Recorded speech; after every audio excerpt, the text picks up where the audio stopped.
Hola, buenas tardes. En esta oportunidad vamos a estudiar las implicancias y las recusaciones, entendidas estas como incidentes especiales. En primer lugar, pronunciémonos respecto de su fundamento. El fundamento, diría yo, de las implicancias y las recusaciones se entronca con la idea de jurisdicción. Si el juez que ejerce la jurisdicción no es imparcial, no se daría uno de los supuestos para que estemos frente al denominado debido proceso. Uno de los elementos constitutivos del debido proceso es la imparcialidad del juez.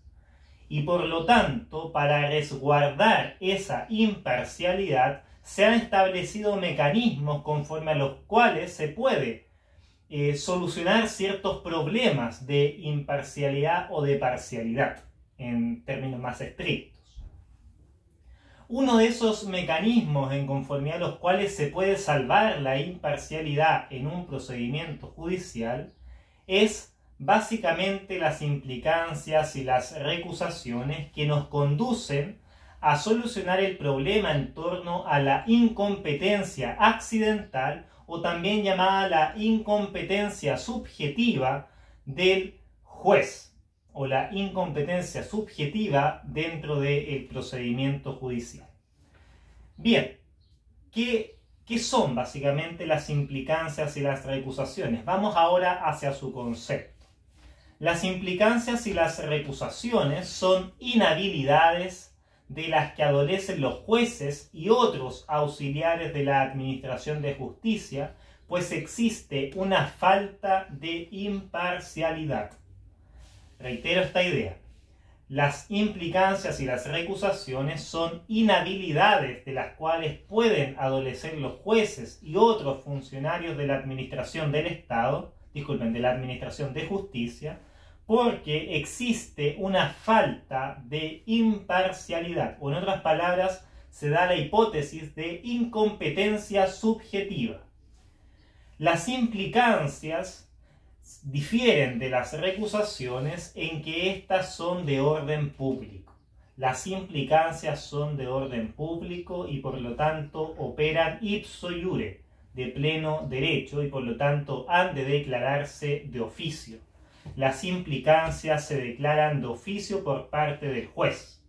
En cambio, las recusaciones son más bien de orden privado, por lo que no se declaran por regla general de oficio, sino que se declaran a solicitud de parte.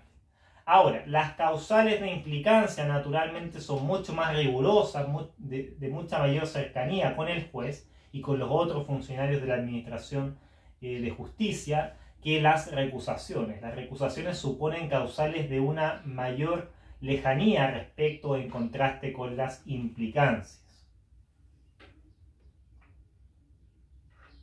¿Dónde encontramos a las causales de implicancias y de recusaciones? Estas las vamos a encontrar en el Código Orgánico de Tribunales, en particular en los artículos 195 y 196. El artículo 194 señala esta regla general que hemos estado explicitando. Dice el 194, los jueces pueden perder su competencia para conocer determinados negocios por implicancias o por recusaciones declaradas, en caso necesario en virtud de causas legales. Bien, el 195 nos indica cuáles son las causales de implicancia, mientras que el 196 nos señala cuáles son las causales de recusación. Vamos muy rápidamente a enumerar o enlistar cada una de estas causales, no de forma acabada o exhaustiva, sino que tan solo las principales. Algunas causales muy importantes de implicancia son las siguientes: que el juez sea parte del pleito o tenga un interés personal en él. Que el juez sea parte del pleito o tenga un interés en él. En ese caso, el juez de pleno derecho debe inhibirse o incapacitarse, inhabilitarse para conocer el asunto. Otra causal de implicancia es que el juez sea cónyuge, conviviente civil o pariente consanguíneo en cualquiera de los grados de la línea recta o en colateral hasta el segundo grado, o ser padre o hijo adoptivo de alguna de las partes o representantes legales de ellas en el juicio. O sea, en el caso de que el juez sea cónyuge, sea conviviente civil, sea pariente, cercano de alguna de las partes o de sus representantes, tiene que necesariamente inhabilitarse por medio de la implicancia. En tercer lugar, que el juez sea tutor o curador de alguna de las partes, o sea, albacea de alguna sucesión, o veedor o liquidador en un procedimiento concursal, o sea, que el juez sea un cierto representante de alguna de las partes en el pleito. En cuarto lugar, que el juez sea ascendiente o descendiente, padre o hijo adoptivo del abogado de alguna de las partes. Por ejemplo, que el juez sea padre del abogado defensor. En ese caso también tiene que inhabilitarse por medio de una implicancia. En quinto lugar, que el juez haya sido abogado o apoderado de alguna de las partes en la causa actualmente sometida a su conocimiento o haber intervenido en ella como mediador. O sea, cuando el juez, antes de ser juez, por ejemplo, fue defensor de quien está juzgando en este caso, tiene que naturalmente también inhibirse de su conocimiento. Que el juez, su cónyuge, conviviente civil, sus ascendientes o descendientes, o su padre o hijo adoptivo de la causa pendiente que se ventile en la misma, también, digamos, tiene que inhibirse por medio de la implicancia. Reitero esta idea. Cuando el juez tenga, o tener el juez, su cónyuge o conviviente civil, sus ascendientes o descendientes, o su padre o hijo adoptivo, causa pendiente en que se ventile la misma cuestión que el juez debe fallar. También entonces en ese caso debe inhibirse. Otra causa de implicancia es que el juez haya manifestado su dictamen sobre la cuestión pendiente con conocimiento de los antecedentes necesarios para pronunciar la sentencia. O sea, cuando el juez se haya pronunciado antes de emitir la sentencia respecto de la resolución del conflicto. En ese caso también debe inhabilitarse para seguir conociendo el asunto. Bueno, entre otras. Existen otras causales, por supuesto, pero no es necesario detenerse en ellas en este momento. Están todas naturalmente expresas en el artículo 195 del Código Orgánico de Tribunales. Vamos ahora a las causales o algunas de las causales de recusación. En primer lugar, que el juez sea pariente consanguíneo en toda línea recta o en colateral hasta el cuarto grado o afín hasta el segundo grado de alguna de las partes o representantes legales. En segundo lugar, que el juez sea ascendiente o descendiente, hermano o cuñado de algún abogado de las partes. Que el juez, que tener el juez superior a alguno de los parentescos designados en el inciso precedente. En cuarto lugar, ser alguna de las partes sirvientes o dependientes asalariados del juez o viceversa. Por ejemplo, que el juez tenga a un dependiente en su hogar. Por ejemplo, tenga a un trabajador doméstico, un trabajador del hogar en su casa. Naturalmente no puede tampoco juzgar sobre ese asunto, siempre y cuando alguna de las partes se lo solicite. El juez no de oficio tiene que declarar su inhabilidad, sino que tan solo si alguna de las partes lo solicita.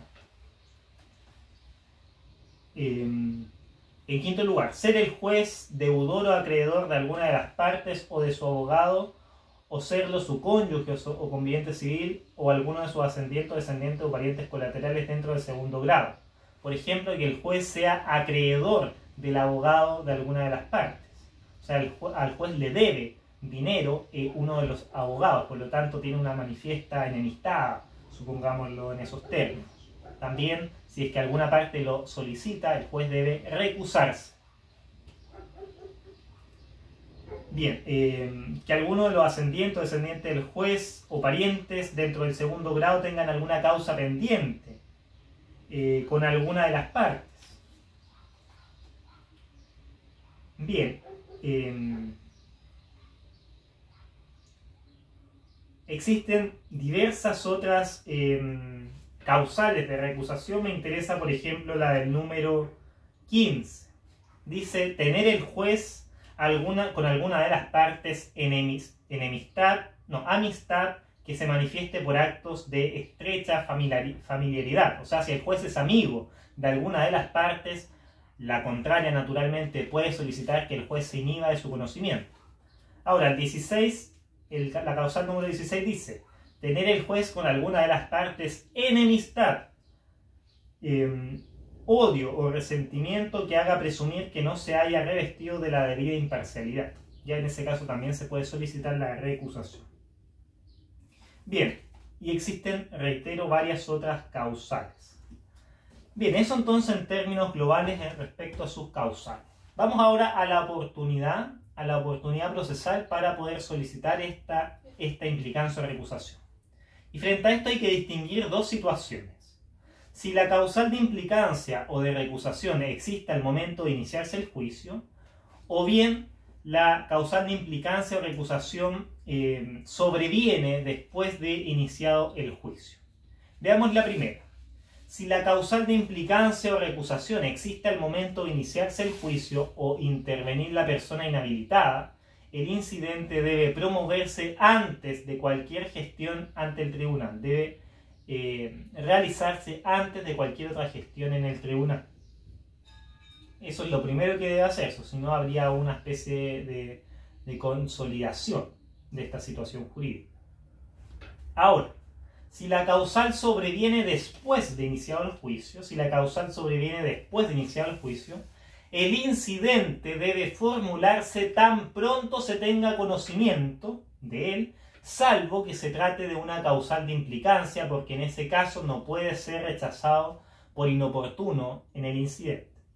Entonces, si la causal de implicancia o recusación sobreviene una vez iniciado el juicio, por ejemplo, el juez durante la tramitación del procedimiento se enamora de la abogada que está defendiendo alguna parte y se casa con ella durante la tramitación, en ese caso la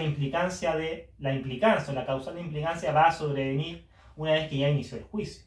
Por lo tanto, en ese caso, debe deducirse, por regla general, tan pronto se tenga conocimiento del hecho, eso tratándose de las recusaciones. Ahora, tratándose de la implicancia, esta se puede solicitar siempre, porque nunca se va a rechazar por inoportuno el incidente. O sea, en el caso de que el juez se case con la abogada litigante, no se va a rechazar nunca por inoportuno. O sea, siempre es oportuno deducir esa causal de implicancia. Bien, para redondear esto, tratándose de la recusación, esta debe deducirse tan pronto se tenga conocimiento de la causal. Bien, veamos ahora a propósito de la tramitación de estos incidentes.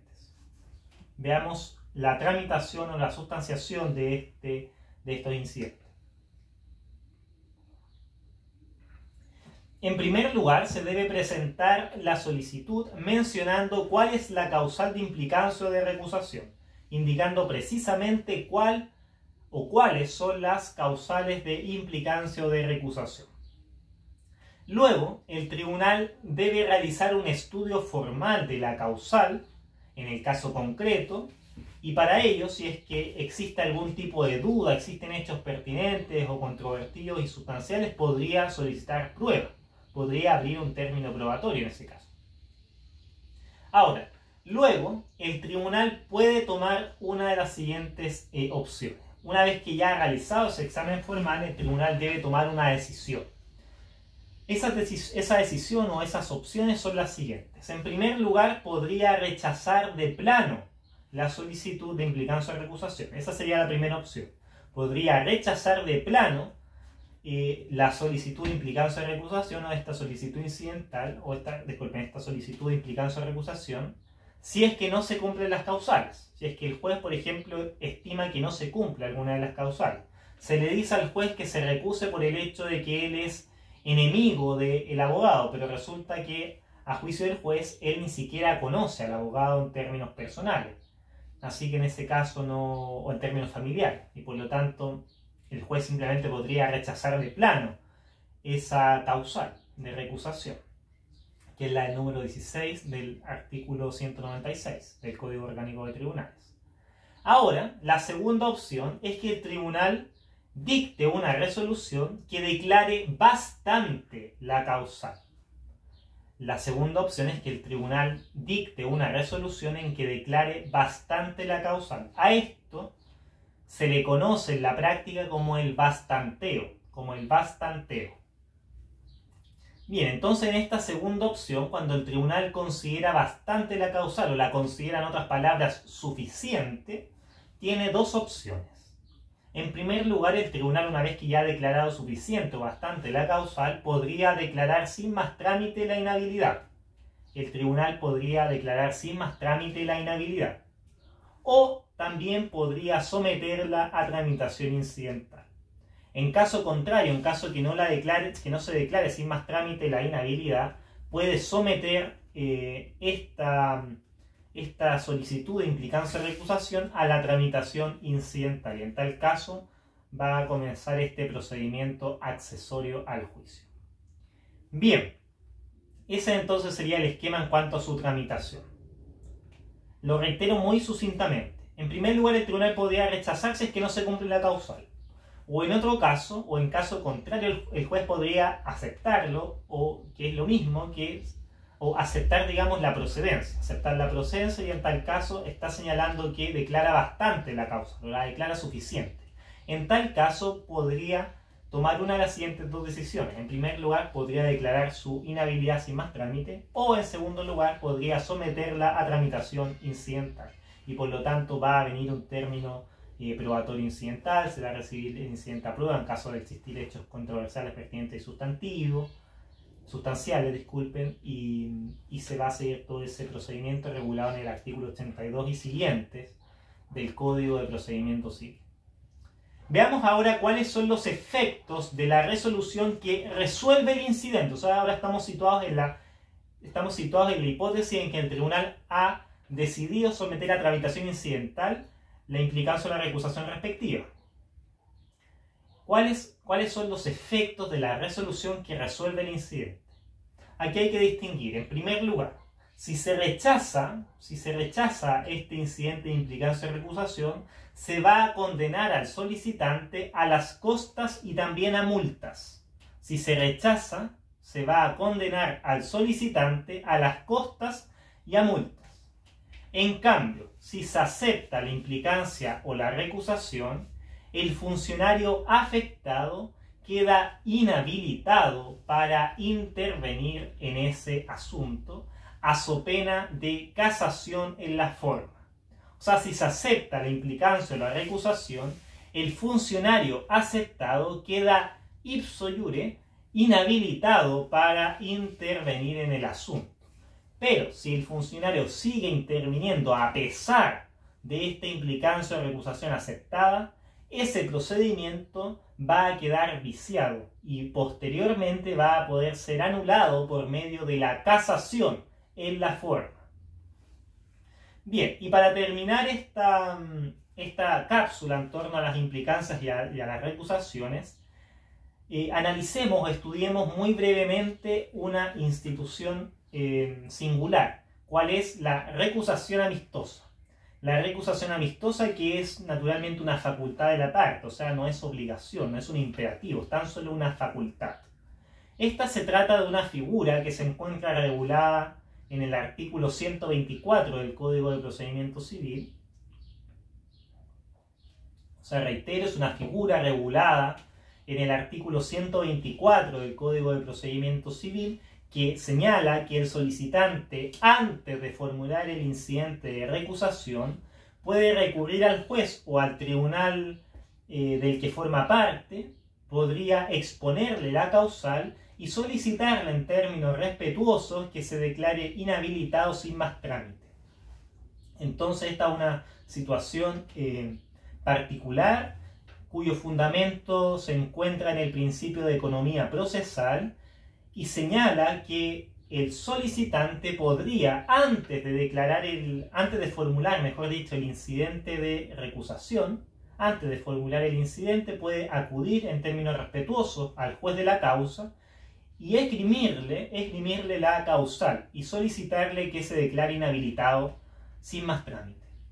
Frente a esto, naturalmente, el juez puede asumir una de las siguientes dos opciones.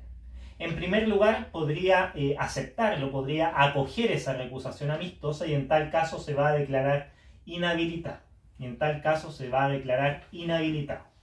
Ahora, si no lo acoge, se va a generar el incidente de recusación. Si no acoge el juez esta recusación amistosa, se va a generar la procedencia del incidente de recusación.